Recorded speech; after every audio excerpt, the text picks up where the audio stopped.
Hello, potassium people, welcome back. Today I'm just going to talk a little bit about how I think in some cases crits are actually a good thing, right? I mentioned in a previous video how I think that there are some things that people can learn from crits, especially new players, that may not have been talked about in depth by other people.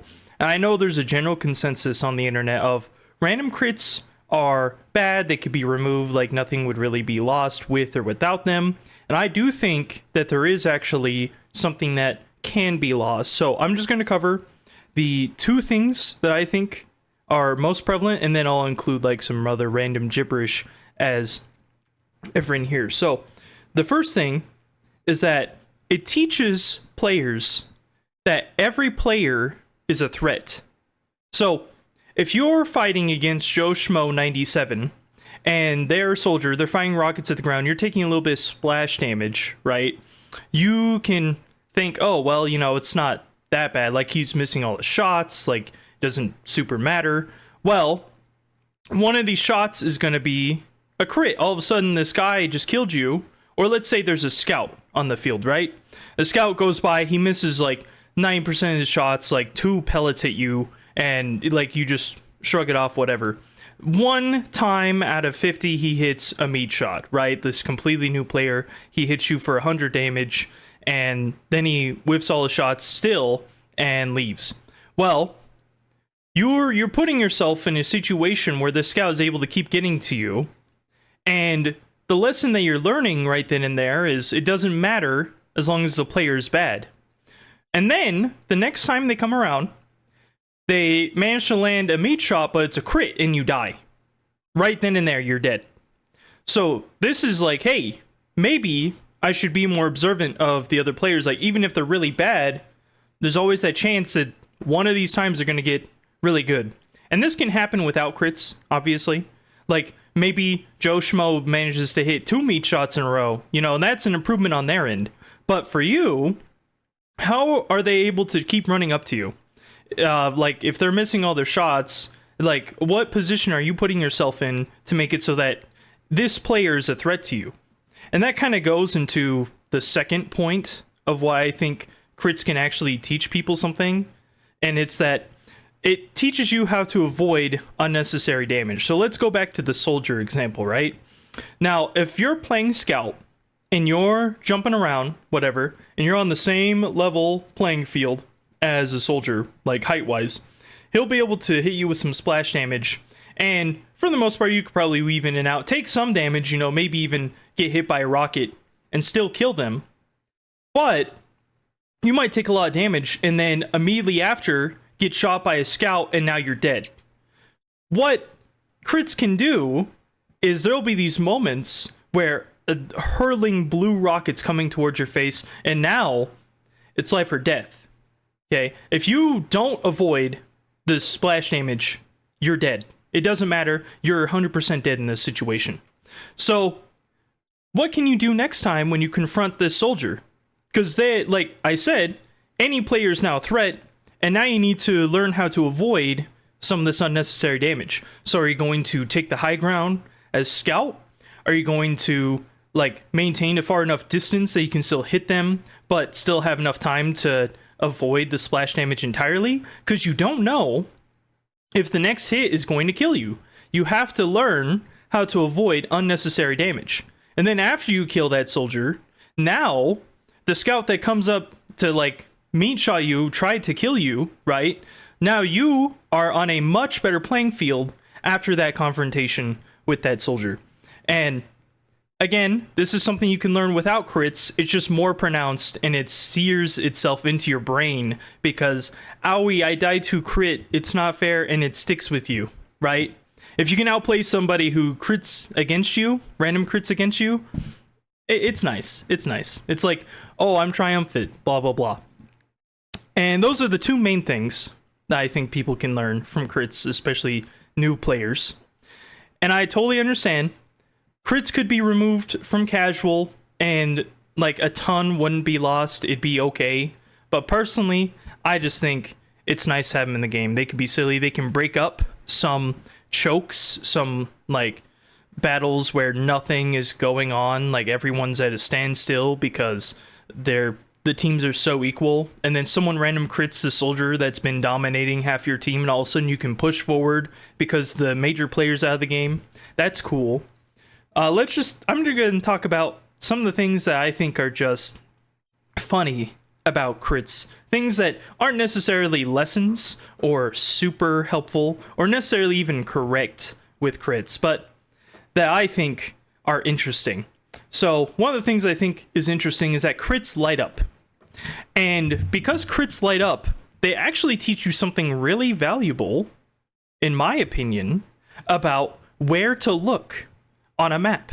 So for instance, a Demoman stickies will light up when they are crit, right? Like when there's a random crit with a sticky, it'll light up and you can easily see it's like emitting these particles off of it.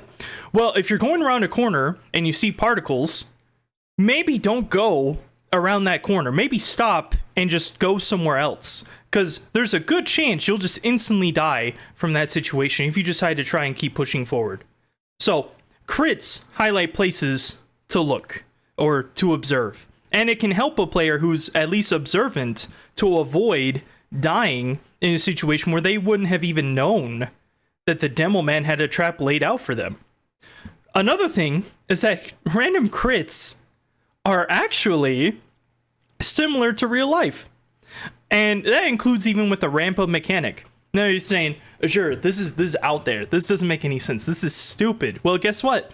Life is stupid sometimes. So let me explain. Let's say you got someone working on a project, right? No. Let's be real for a second.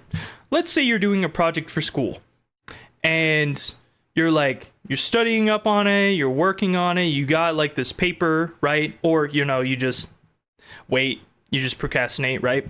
The person who is going to go ahead, put in a lot of work, a lot of time, is obviously going to write a better paper 99% of the time. However, sometimes the procrastinator will show up, start working on it like a day or two before, and be struck with absolute genius over the things they've lightly soaked up, and they'll make something amazing. It's very rare, but it can happen. Or, let's say you're practicing something, right? When you're practicing something, typically you're going to play worse at the beginning and better later on. However, sometimes you'll be in the zone and it'll be like a random crit when you're playing piano, and you'll play the song perfectly, and then when you go to replay it, you don't do it perfectly. Okay? Last example.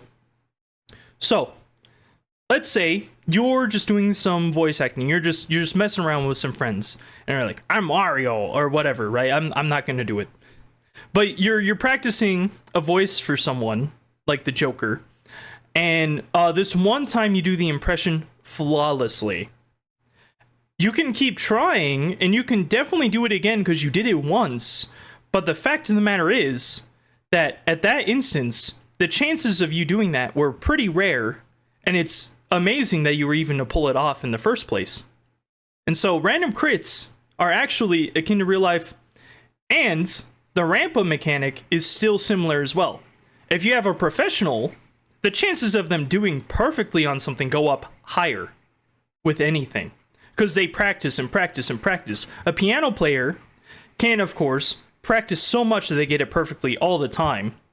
But, someone who's like a little less versed, a little less skilled in piano will practice a lot, and then they'll hit the perfect song a few times, but not all the time. And that is similar to the random crit mechanic. And so, overall, I think we should keep random crits in casual TF2. Don't put in anything like competitive. That's a whole different thing. That'd be like in Smash Bros. If you allowed items within a 1v1. That's just disgusting. Don't do that, okay?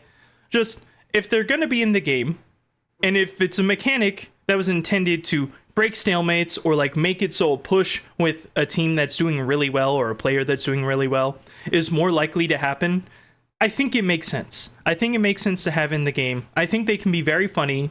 I do think some weapons should be adjusted a little more to better fit what should and shouldn't be able to random crit. And overall, I just think they're neat. I'm saying this as someone who dies to random crits on occasion, but one of my favorite things to do is to outplay somebody who even happens to get a random crit, because I pay attention. I understand that anyone can be a threat, so I make sure to treat them as a threat. I avoid all the unnecessary damage, and I make sure to pay attention to places that people will typically set up traps, or that they'll aim for, or things like that. And it's because when I have something that's so drastically harsh shot against me, or something against me is just so unbelievably difficult to survive, I manage to avoid the entire problem in and of itself. I think that's beautiful. So, those are my thoughts on random crits. Let me know what you think, personally. I'm sure there's either like some stuff I missed with random crits being good, or you probably might think that this is stupid, and that's totally fine. Tell me why. Just tell me, like, oh, Azure, like, random crits are actually the devil. Like, the random crits came to my house and they committed arson, and I lost my 50,000 figurines from the pop figurines, those things. I hate those things. Those are awful. Maybe it's a good thing they burned down those, okay? Anyways, Valve, can you please add the strangesecondbanana to TF2? That would be really, really awesome. No, seriously, I would love that. Maybe let it random crit too. No, I'm just kidding. But seriously, strangesecondbanana in TF2 would be great. Also, just want to say, as a little side note, I really appreciate everybody who's been commenting on my videos, who's been offering words of support, who've just been watching it and leaving a like. For a lot of people, probably doesn't mean much. It's just some guy on the internet that eats bananas and talks about things. But to me, I genuinely really do appreciate it. And I hope that at some point, Valve will be able to see just one of these videos, and they'll be willing to add the strangesecondbanana. I'm saying this too after they update the game to allow more backpack slots, so I think there's a good chance something like this will happen.